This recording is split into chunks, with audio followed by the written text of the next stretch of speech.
여러분 안녕하십니까. 스포츠캐스터 박찬입니다. 올 시즌 토트넘은 지난 시즌까지 팀의 절반을 차지하던 케인이 떠나고 호주 출신의 저평가 우량주인 포스테코글루 감독이 지휘봉을 잡으면서 시즌 전망이 밝지 않은 한 해였습니다. 지난 10라운드까지 무패 행진을 달리며 리그 선두에 오르기도 했었는데요. 하지만 첼시전 이후 모든 것들이 달라졌죠. 최근 토트넘은 수비형 미드필드 자리를 놓고 고민하고 있습니다. 그 이유와 함께 지난 시즌 21년 만에 챔피언스 리그 진출을 이뤄낸 사우디 자본의 뉴캐슬은 재앙에 가까운 부상에 시달리고 있습니다. 운이 아니라 이유 있는 부상이라는 평가인데요. 33라운드에서 만나는 양팀 감독의 고민은 어떤 것인지 디 애슬레틱의 독점 보도로 함께하겠습니다. 올 시즌 초반 10경기 무패 행진을 달릴 때 토트넘은 전방에 히샬리송, 2선에 손흥민, 메디슨, 쿨루셉스키, 3선에 비수마 사르를 거의 공식처럼 가져갔습니다. 하지만 첼시전 이후, 아프리카 네이션스컵 이후 메디슨의 폼 저하와 전체적인 팀의 조화도 깨진 느낌을 줬는데요. 특히 시즌 초 극강의 폼을 보여줬던 메디슨의 경기력이 떨어지면서 앞선에서 확실히 해결해주지 못했고 볼을 뺏기면 6번 역할을 하는 수비형 미드필더가 받는 스트레스는 더 커질 수밖에 없었습니다. 경합도 많아지고 뛰는 양도 많아지면서 사르와 비수마 조합의 효율성도 덩달아 떨어졌는데요. 결국 안정감보다는 공격이 필요한 상황이 많아지면서 포스테코글루 감독은 후반전에 이 조합에 변화를 주는 경우가 늘어나고 있습니다. 올 시즌 포스테코글루 감독은 중앙 미드필드에서 시즌 초와 다르게 다양한 변화를 시도하고 있습니다. 그중 상당수는 부상, 출전 정지, 아프리카 네이션스컵 때문이지만 최근 몇 주 동안 이브 비스마 그리고 사르, 제임스 메디슨의 시즌 초반 3인방에 다시 안착한 것처럼 보였던 포스테코글루는 경기 중이나 시작이나 공식을 조정하고 있습니다. 지난 4경기에서 포스테코글루 감독은 선발 중앙 미드필더 3명을 모두 교체했고 메디슨이 복귀한 이후 10경기에서는 최소 2명, 많게는 3명까지 모두 교체했습니다. 최근 몇 주 동안 포스테코글루 감독은 루턴타운과 노팅엄 포레스트와의 경기에서 비수마, 사르, 메디슨을 선발로 내세웠고 웨스트햄과의 경기에서는 허리 부상을 당한 사르 대신에 로드리고 벤탄쿠르를 교체 투입했습니다. 하지만 지난 일요일 일찍 분위기를 쇄신할 필요성을 느낀 포스테코글루 감독은 하프타임에 비수마와 사르를 모두 빼고 피에르 에밀 호이비에르와 벤탄쿠르를 투입했습니다. 토트넘은 1월 브렌트포드전에서도 하프타임에 중앙 미드필더 2명을 교체했는데 올리버 스킥과 벤탄쿠르가 호이비에르와 브레넌 존슨으로 교체됐었죠. 호이비에르와 벤탄쿠르 모두 인상적인 활약을 펼치며 토트넘이 3대1로 편안하게 승리하는 데 기여했습니다. 포스테코글루 감독은 토요일 뉴캐슬 유나이티드와의 원정 경기에서 미드필더로 누구를 선발할지 깊은 고민에 빠졌습니다. 뉴캐슬을 상대로 미드필드 지인을 어떻게 가져갈 것인지 포스테코글루 감독이 고민에 빠졌다는 얘기인데요. 하지만 디애슬레틱의 원문을 보면 웰컴 딜레마라는 표현을 썼습니다. 고민은 고민인데 기쁜 고민, 기쁜 딜레마라는 표현이죠. 비수마, 사르 조합이 3선에서 버텨주고 연결해주고 소유해주면서 밸런스를 잡아주면 좋은데 노팅엄전을 보면 호이비에르, 베탄쿠르 조합은 후반전에 들어와서 다른 색깔을 보여줬죠. 나쁜 의미가 아니라 색깔이 다르기 때문에 포스테코글루 감독의 전술 색깔에 따라서 변화가 필요할 것으로 보입니다. 우선 이 딜레마는 매우 고무적인 발전이라는 점을 말씀드리고 싶습니다. 포레스트전 후반전 더블 체인지로 승리한 포스테코글루는 이렇게 말했습니다. 비스나 파페가 한 일이 아니었어요. 저는 단지 포레스트가 경기를 장악하기 위해 정말 열심히 노력하는 것을 볼 수 있었기 때문에 후반전에는 미드필드에 에너지와 다리가 필요하다고 생각했습니다. 라고 말했습니다. 이어서 그런 후반전에 피에르와 벤탄쿠르가 가져다준 에너지와 수준은 정말 대단하다고 생각했습니다. 라고 덧붙였습니다. 호이비에르와 벤탄쿠르의 시즌 중반 미드필더로 활약한 데안 쿨루셉스키와 로셀소를 더하면 포스테코글루는 미드필더 3자리를 놓고 7명의 선수를 선발할 수 있게 됩니다. 올 시즌 부름을 받았을 때 거의 잘못한 것이 없지만 현재는 경기 당일 스쿼드에도 포함되지 못하는 올리버 스킵은 포함되지 않았습니다. 올리버 스킵은 최근에 보면 전력에서 좀 배제되어 있는 느낌을 주고 있는데 미드필드 지인의 최근에 스쿼드가 좀 두꺼워졌다. 이렇게 해도 좀 해석할 수 있는 포스테코글루 감독의 말이었죠. 메디슨은 올 시즌 리그 경기에서 벤치에 앉지 않았다는 점에서 뉴캐슬 선발 출전이 확실하지만 나머지 두 자리는 누가 차지할지 알 수 없습니다. 포스테코글루 감독은 사르와 비수마 중 징계, 부상 또는 체력 문제로 인해 리그에서 선발로 나서지 않았습니다. 그렇다면 둘 중 한 명이 선발로 나설 것으로 예상이 되는데요. 상대를 고려할 때 사르는 이 경기에 특히 적합해 보일 수 있습니다. 조 웰링턴과 조 윌록이 빠진 뉴캐슬의 미드필더진은 두 가지 측면에서 약한 모습을 보였다고 하는데요. 신체적 강함과 선수들 사이의 공간을 찾을 수 있는 선수들. 사르의 활력과 지능은 그런 경우 토요일에 완벽하며 브루누 기마랑이스, 롱스테프, 엘리트 앤더슨에게 악몽이 될 가능성도 있다라고 얘기를 했습니다. 클루셉스키도 뉴캐슬 미드필더들이 남기는 공간을 이용하는 데 적합하지만 메디슨이 돌아온 이후 미드필드에서 시작한 적이 없고 포스테코글루가 어려운 원정 경기에서 둘을 모두 쓰는 것은 가능성이 낮다고 보는 거죠. 이는 6번 포지션을 사용할 수 있음을 의미하며 이는 클루셉스키와 로셀소를 제외할 수 있음을 의미합니다. 이 클루셉스키와 이제 로셀소가 6번 자리에는 적합하지 않은 미드필더니까요.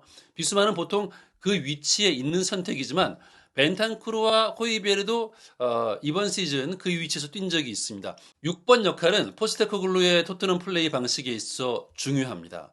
이것을 눈으로도 확인할 수 있는데요. 스퍼스의 플레이 방식은 깊은 구축과 지배적인 소유에 기반을 두고 있으며 지난 시즌보다 훨씬 신중하게 공을 새 구역을 통해 작업하여 공격한다라고 표현했습니다. 네, 지금 표가 나오고 있는데요. 올 시즌의 토트넘의 플레이 스타일은 다양한 변화와 발전을 거쳐왔죠. 주로 높은 위치에서 상대에게 압박을 가하고 공격적인 플레이를 통해서 상대방을 제압하는 경기력을 보여줘 왔습니다.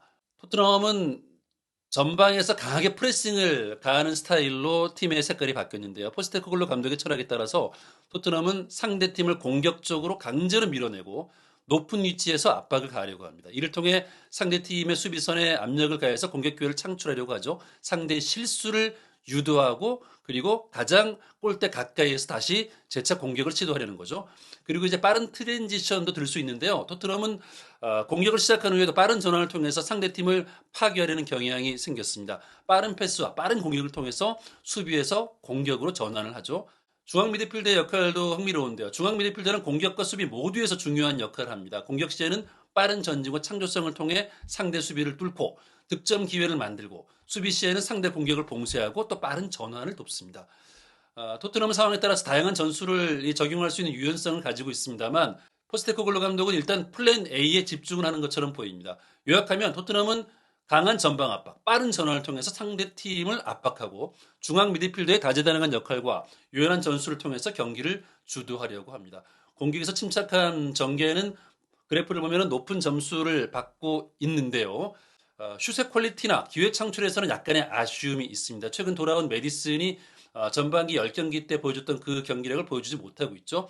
수비에서 기회 차단에서 25%로 기술 좋은 선수나 창의적인 플레이에 실점하는 장면이 많이 나오고 있고요. 상대 압박에서 또 점유에 어려움이 있습니다. 공격 전개 시 서큘레이트, 볼을 순환하는데 또 어려움을 겪기도 하고 있습니다. 이런 부분들은 포스테코글루 감독이 이제 다음 시즌 여름 이적 시장에서 선수 변화를 통해서 또 이제 플랜 A를 강화하는 전술로 가져가려고 하겠죠.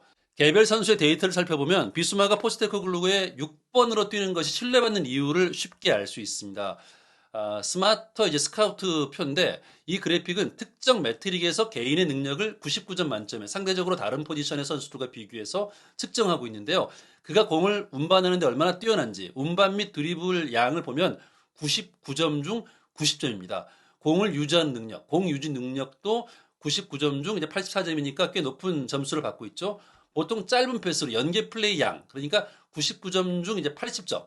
보통 짧은 패스로 그는 또한 수비적으로 매우 활발하다. 상대 움직임을 방해하는 것도 보면 99점 중에 79점입니다. 뭐 패스도 잘하고 수비력이 상당히 뛰어난 선수인데 공격 지표에서는 굉장히 좀 약한 면모를 보여주고 있습니다.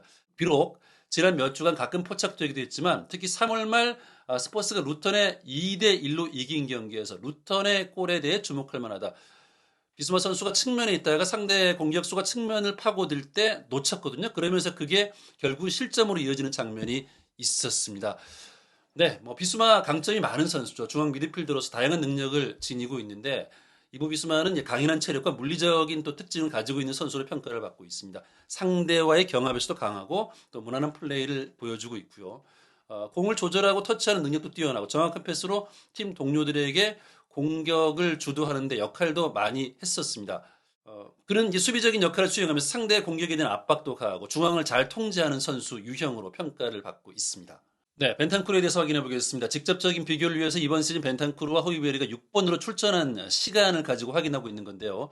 벤탄쿠르가 해당 포지션에서 뛴 경기가 적어서 분석하기는 어렵지만 그래프를 보면 훨씬 더 많은 것을 알 수 있습니다. 일요일 포레스트와의 경기에서 페드로 포로의 어시스트를 통해 또 멋진 모습을 보여주기도 했지만 볼 소유 능력은 비수마가 99 중 84, 이것보다는 훨씬 떨어지죠. 99 중 18이니까 볼 소유 능력에 있어서는 벤탄쿠르가 좀 어려움을 겪고 있습니다. 수비적으로도 효율성이 좀 떨어진다고 보고 있습니다. 수비 그래프가 이제 분홍색 그래프인데 분홍색 그래프에서 디펜딩 임팩트가 이제 30으로 좀 낮게 책정이 되어 있습니다. 하지만 이제 파란색 공격 쪽에서는 굉장히 좋은 모습을 보여주고 있죠. 벤탄쿠르는 볼을 소유했을 때 공격 지퍼 수비 소유에서 비교적 고른 분포를 보이면서 안정감을 주고 있기는 한데요. 수비형 미드필더로 610분을 소화한 로드리고 벤탄쿠르는 다재다능한 중앙 미드필더이긴 합니다. 벤탄쿠르는 뛰어난 기술과 패스를 가지고 있고 또 수비적인 역할을 수행하는 데도 능숙하지만 벤탄쿠르가 상대 공격을 방해하고 중앙 미드필더로서 수비 라인을 보강하는 데 기여를 합니다. 또한 공을 되찾고 상대 선수들과의 볼 경합에서도 강한 모습을 보여주고 있습니다. 에밀 호이비에르 선수 살펴보도록 하겠습니다. 호이비에르는 비수마보다 공을 전방으로 훨씬 더 자주 전달할 가능성이 높습니다. 전진 패스 99점 중 72점 대 18점이니까 볼을 소유해서 전방으로 가져가는 능력은 상당히 뛰어나다고 봐야 되겠죠. 하지만 공을 잃을 가능성도 더 크며 공 유지 능력은 99점 중 48점입니다. 특히 위험 지역에 내려왔을 때 이제 볼을 잃는 경우들은 좀 불안한 모습을 보여주기도 하죠. 수비적으로는 그렇게 좋지 않다고 평가를 받고 있습니다. 포스테코글루 스퍼스에서 6번 역할을 수행하는 것은 정말 줄타기와 같은 일이며 이번 시즌 동안 호이비에르가 그 일을 하면서 불편해 보인 적이 있었습니다. FA컵에서 맨체스터 시티를 상대로 자기 진영에서 공을 잃어버려서 케빈 데브라이너에게 거의 골을 선물할 뻔했고요. 2월에 에버턴을 상대로도 긴장된 순간들이 있었습니다. 뉴캐슬과의 경기에서는 앤서니 고든, 하비 반스, 알렉산더 이삭으로 구성된 전방 3톱이 6번을 맡는 선수에게 압박을 가할 것이고 호이비에르가 그 압박을 견딜 수 있을지는 의문입니다. 포스테코글루 감독이 이 상대 공격진들의 압박 능력을 감안하면 호이비에르를 선발로 투입하는 것은 조금 신중해야 된다. 이렇게 들리기도 합니다.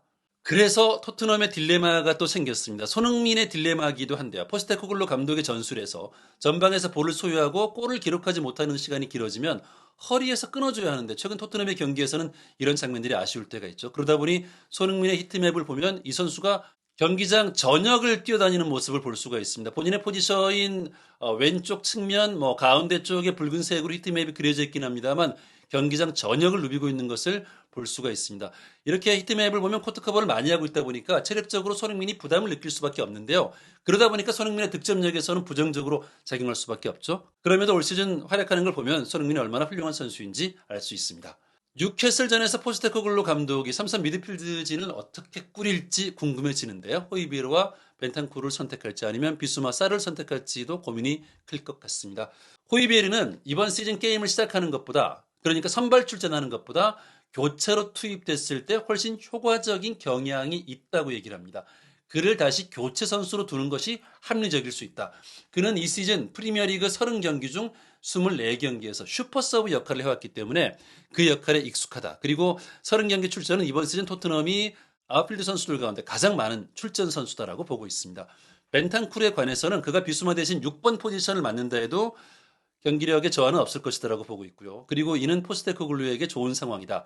필요에 따라 조정할 수 있는 이유가 많기 때문이다. 여유가 많기 때문이다. 이 글의 전제를 약화시킬 위험을 감수하면서도 이제 5명의 교체 선수들을 투입할 수 있고 게임 중 변화의 폭이 훨씬 넓어졌기 때문에 선발 베스트 11의 구성이 한때처럼 결정적인 것은 아니다. 그러니까 포스테코글루 감독이 최근에 미드필더진의 가용폭이 넓어졌기 때문에 오히려 이게 부정적인 것이 아니라 좀 긍정적이다. 스쿼드의 좀 두께가 늘어났다. 두꺼워졌다. 이렇게 좀 보는 거죠. 이러한 결정을 내려야 하는 것은 뉴캐슬에 의해 부러워할 만합니다. 그들은 여전히 부상으로 고생하고 있으며 시즌 중 일부 동안 스퍼스도 그랬습니다. 첼시전 이후에 부상의 골이 깊어서 포스테코글루 감독도 비슷한 고민을 했었죠. 토요일 그리고 이번 시즌 나머지 기간 동안 토트넘은 불과 얼마 전까지 상상할 수 없었던 선발 고민을 하고 있습니다. 그러나 포스테코글루는 여전히 올바른 결정을 내려야 합니다. 스퍼스는 2024년에 단 한 번의 하프타임 리드만 기록했으며 모든 상대를 포레스트와 루턴 상대로 이전 2경기에서 그랬던 것처럼 후반에 무너뜨릴 수 있는 것은 아니다. 그러니까 후반전에 에너지를 쏟는 것보다 전반에 미드필드진을 잘 꾸려서 전반에 확실하게 제압을 하고 후반전을 좀 안정적으로 가져가는 것이 좋지 않겠느냐라는 얘기인 거죠. 올 시즌 뉴캐슬의 에디 하우 감독은 챔피언스 리그를 병행하면서 많은 시행착오를 경험하고 있습니다. 선수로서도 지도자로서도 챔피언스 리그 경험은 처음인데 뉴캐슬 구단 역시 21년 만에 챔피언스 리그 진출이라 마찬가지죠. 감독도 구단 스태프도 선수들도 가보자 하는 길을 가면서 쉽지 않은 시즌이 될 것으로 전망했는데 이게 현실이 되었습니다. 주축 선수들이 부상당하면서 팀이 많이 흔들리고 있는데요. 그럼에도 불구하고 유럽클럽 대항전 노릴 수 있는 순위에서 경쟁하고 있는 걸 보면 에디 하우 감독의 지도력도 대단하다는 생각이 듭니다. 뉴캐슬은 부자 구단이죠. 세계 최고의 부자 구단입니다. 하지만 재정적 페어플레이 때문에 구단의 이적료나 연봉이 이제 클럽의 일정 수익 이상 차지하면 안 된다는 규정 때문에 돈을 함부로 쓸 수는 없습니다. 구단들의 이제 재정적 건정성을 향상시키고 과도한 경쟁으로 인한 파멸을 막기 위해서 만들어진 제도인데요. 이 가운데 올 시즌 이 산드로 토날리, 하비반스, 리브라멘토 같은 선수들을 영입을 했는데 이런 선수들이 쓰는데 어려움을 겪고 있죠. 2023-24 시즌 프리미어리그 순위표에서 뉴캐슬 유나이티드의 이름 옆에는 별표는 없지만 여러 가지 면에서 별표가 있어야 합니다. 부상 선수들 옆에 별표 두잖아요.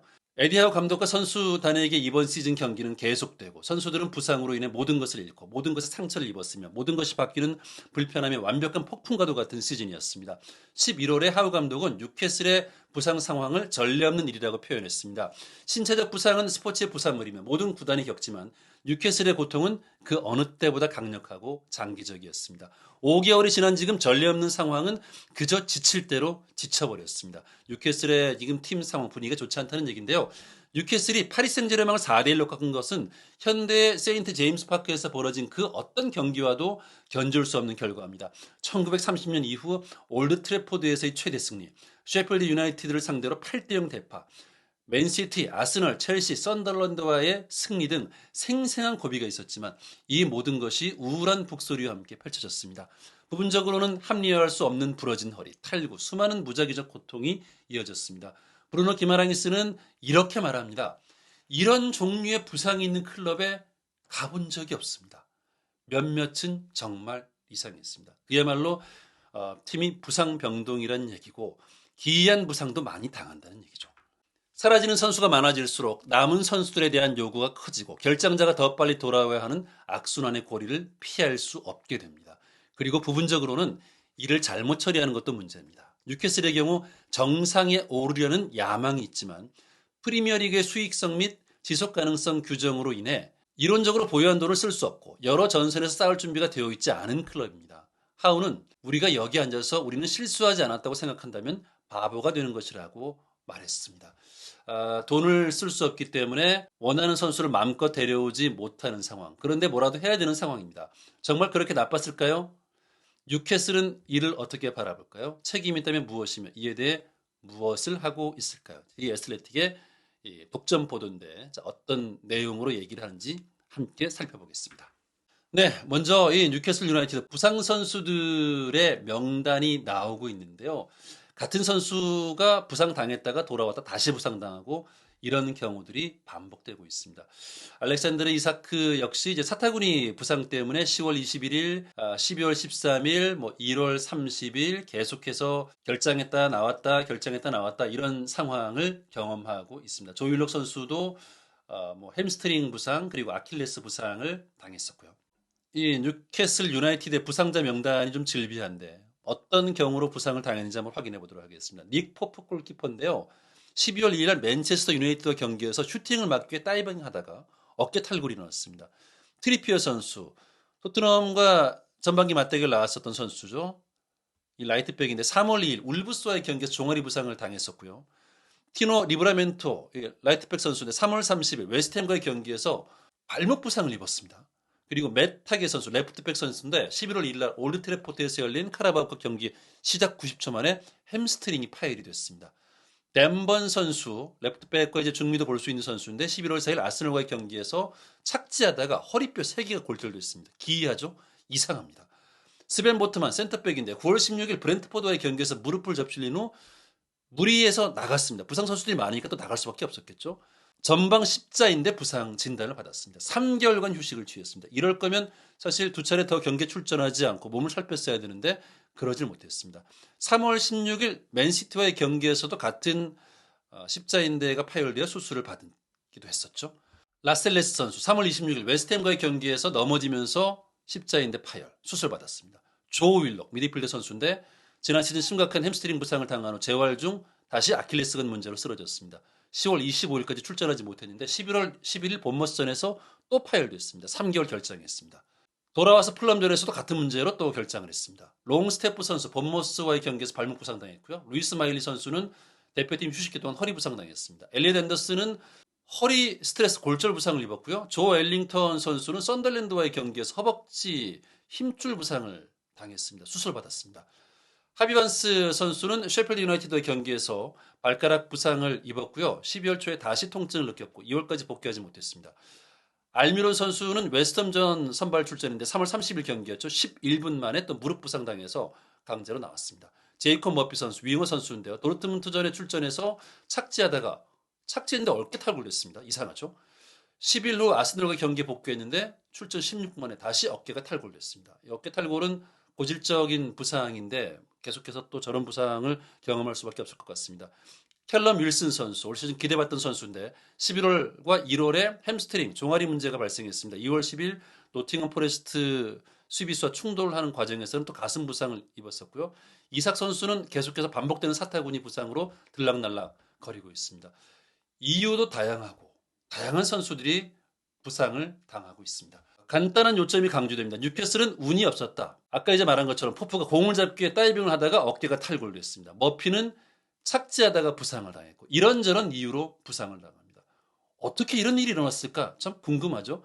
뉴캐슬이 4위를 차지했던 지난 시즌 모든 것이 잘 풀리던 평온한 한 해였다면 이번 시즌은 그 반대 이상한 일들이 자꾸 일어나고 있습니다. 감독부터 선수단까지 뉴캐슬에는 괴상한 부상자가 많았고 그 영향이 팀의 모든 영역으로 퍼져나갔음을 인정하고 있습니다. 특히 포프 선수가 부상을 당하면서 경기당 승점이 1.9점에서 1.2점으로 떨어지는 등 경기력, 결과 모든 것에서 부정적인 영향을 받고 있습니다. 산드로 토날리의 상황은 참담하죠. 토날리는 AC 밀란에서 5,500만 파운드에 영입된 선수인데요. 획기적인 영입으로 여겨졌는데 도박 규정 위반으로 경기에 출전할 수 없게 됐습니다. 산드로의 손실은 쉽게 가라앉지 않고 있습니다. 그야말로 엎친 데 덮친 격입니다. 설상가상이죠. 축구의 가장 위대한 진리 중 하나가 여기에 적용된다는 얘기입니다. 불운 같은 것은 없다. 운은 스스로 만들어야 한다고 생각합니다. 하우 감독은 최근 자신의 방식과 스타일이 뉴캐슬의 부상 기록에 기여했다는 지적에 대해 이렇게 답했습니다. 우리는 정말 강도 높은 스타일과 육체적인 경기를 펼칩니다. 그런 스타일로 경기를 하지 않는다면 당연히 선수들의 체력 소모가 적을 것입니다. 스타일을 바꿀 수도 없고. 그런데 에디 하우 감독에게도 좀 문제가 있는 것 같습니다. 프리미어 인저리의 벤 디너리는 X에 하우의 최고 시즌별 체력 수치를 게시하면서 부상은 감독을 따른다라는 문구를 사용했습니다. 일부 의학계에서 제안된 이론인데요. 하우 감독과 함께 본머스와 뉴캐슬에서 활약하는 동안 이러한 경향이 나타나고 있다. 그러니까 감독 탓도 있다는 얘기죠. 프리미어 부상은 한 팀이 시즌 동안 치른 1000분당 부상을 당한 횟수, 즉 발생률을 계산한 수치인데요. 하우 감독이 감독을 맡은 모든 최상위권 시즌에서 그의 팀은 1000분당 최소 7.5건의 부상 발생률을 기록했습니다. 이게 뉴캐슬에서만 일어나는 일은 아니다. 에디 하우 감독을 따라다니고 있다는 얘기입니다. 본머스에서 5시즌 동안 8.7로 정점을 찍었고 평균은 8.2였습니다. 뉴캐슬에서 3시즌 동안 8.7은 가장 낮은 기록으로 지난 시즌에는 9.4를 기록했고 평균은 8.9입니다. 꽤나 높은 수치죠.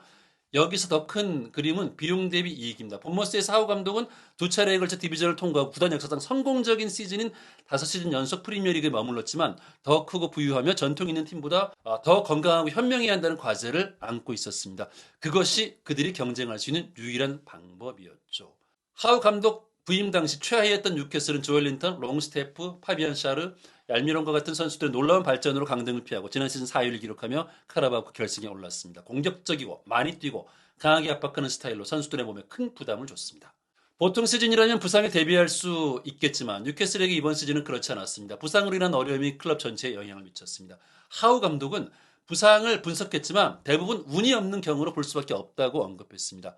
사람들은 종종 감독의 방식이나 의료팀의 역할을 비난하지만 프리미어리그의 부상 데이터에 따르면 뉴캐슬은 연조직 문제에서 평균 수준입니다. 뉴캐슬은 16건의 연조직 부상으로 562일을 잃었으며 이는 평균 533일보다 약간 높은 수치입니다. 햄스트링 문제만 놓고 보면 뉴캐슬은 훨씬 더 나은 성적을 거뒀습니다. 총 6번, 총 229일 동안 결장했으며 1000분당 1.6건의 발생률을 기록했습니다. 상위권 팀들의 평균은 2.11로 23.8% 더 높습니다.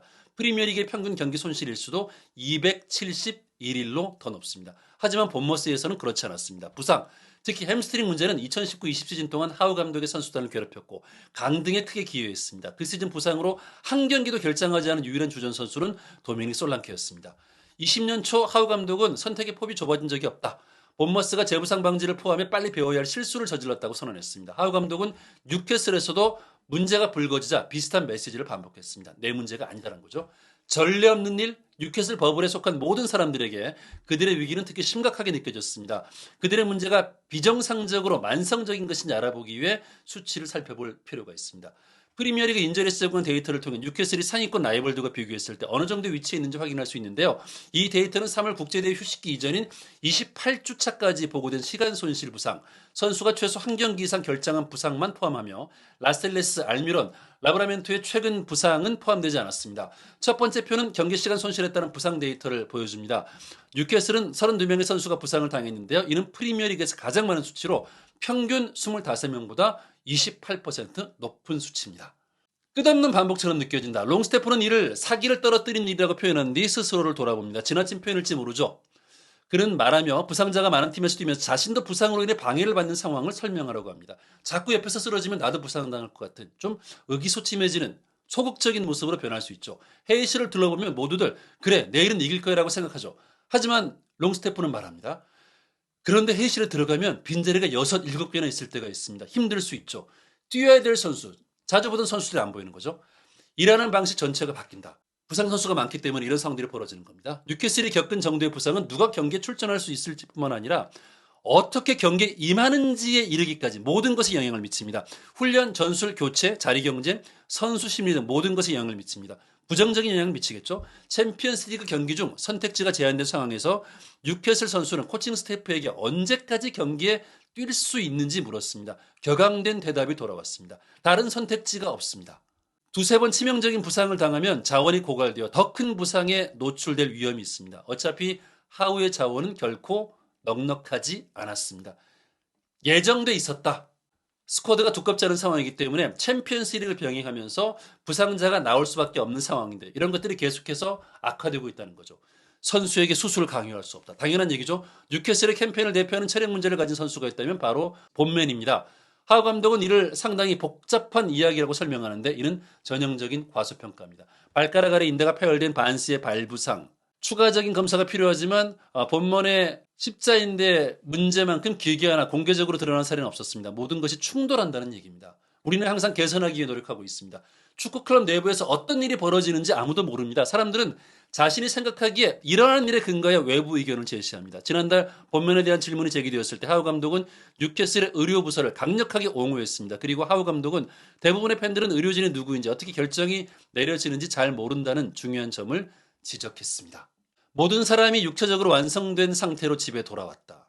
이게 무슨 얘기냐면 뉴캐슬이 부상에 시달린 이유와 이를 피하기 위해 무엇을 할 수 있었는지 이해하려고 노력하는 과정에서 몇 가지 눈에 띄는 점이 있습니다. 첫째, 프리시즌 미국 투어가 이후 모든 일의 촉매제가 되었다고 보는 시각이 있습니다. 프리시즌 갔다 와서부터 뭔가 좀 일이 이렇게 간 거 아니냐라는 얘기죠. 체력을 단련할 수 있는 조용한 훈련 캠프가 아니라서 프리미어리그 서머 시리즈의 일환으로 에스턴 빌라, 첼시, 브라이튼 등 수준 높은 상대와 6일간 3경기를 치르는 등 바쁜 일정을 프리시즌에 보낸 거죠. 이번 시즌을 진행하기보다는 마치 상위 빅클럽 팀들처럼 프리시즌을 보냈던 거죠. 연고진 애틀랜타와 필라델피아, 뉴저지를 오가는 미국이 얼마나 멉니까? 그 길을 오가면서 내부 비행과 프로모션 행사로 가득한 프리시즌을 보낸 거죠. 선수들은 피곤했겠죠. 한 번도 경험하지 않은 그런 경험을 한 겁니다. 1년 전 한 고위 인사는 뉴캐슬이 챔피언스 리그의 요구사항을 충족할 준비가 되어 있지 않다고 말했습니다. 우리는 준비가 되어 있는가? 우리 스쿼드가 충분히 큰가? 아니요라고 그들은 말했습니다. 결국 토날리는 퇴출당했고, 이거 토날리는 뭐 부상 문제는 아니긴 합니다만, 반스는 겨울 내내 결장했으며 리브라멘토와 홀은 주전자리를 잡지 못하면서 여름에 한 일은 큰 도움이 되지 못했습니다. 프리시즌부터 문제가 있었다. 모든 사람이 육체적으로 완성된 상태로 돌아왔지만 프리시즌 때 준비가 덜 돼 있었고 또 너무 많이 혹사했다. 시즌 초반부터 어려운 일이 노정되어 있었는데 준비가 덜 된 거 아니냐, 이런 얘기인 거죠. 하우 감독의 가장 큰 도움이 필요했던 1월, PSR에 대한 우려가 높아지면서 뉴캐슬은 선수단 규모를 늘리기는커녕 사실상 계약을 해지하는 등 아무도 영입하지 않았습니다. 재정적 페어플레이 때문에 돈을 쓰기는커녕 선수를 영입하기는커녕 오히려 선수단 규모를 축소했다는 거죠. 올 시즌에 챔피언스 리그와 여러 가지를 병행해야 하는데 말이죠. 그리고 챔피언스 리그와 2개의 국내컵 대회 중 8강 진출은 하우 감독을 포함한 거의 모든 사람에게 새로운 영역이었습니다. 가보지 않은 길을 가는데 선수단은 이미 피곤해 있었습니다. 스포츠 의학계에서는 유럽에서 경쟁하는 클럽의 경우 특정 경기 모델, 즉 팀의 경기 스타일을 계획하고 올바른 훈련 전략, 즉 일주일 동안의 일정을 파악하는 것이 얼마나 큰 차이가 있는지를 강조합니다. 빅클럽들은 그런 것에 익숙해져 있었고 바쁜 일정을 어떻게 밸런스를 유지하는지 잘 알고 있었지만 뉴캐슬은 그렇지 않았다는 거죠. 맨체스터 시티의 펩 과르디올라 감독은 지난달 처음 시도하는 것은 쉽지 않다고 말했습니다. 그러니까 뉴캐슬이 올 시즌 시도하는 건 다 처음이었는데 쉽지 않은 예정, 쉽지 않은 길을 올 시즌에 계속해서 강행군을 하고 있는 겁니다. 앞으로의 시즌에는 하우 감독과 스태프, 선수들이 더 많은 요구사항에 적응할 수 있을 것으로 기대합니다. 당연하겠죠. 유럽 일정에 대처하는 방법을 진정으로 이해하려면 뉴캐슬 내부의 모든 사람이 이를 경험해야 했습니다. 하지만 이런 경험을 통해서 다친 선수들, 또 큰 부상을 당한 선수들, 이런 선수들의 피해는 고스란히 또 그 선수들의 몫으로 남습니다.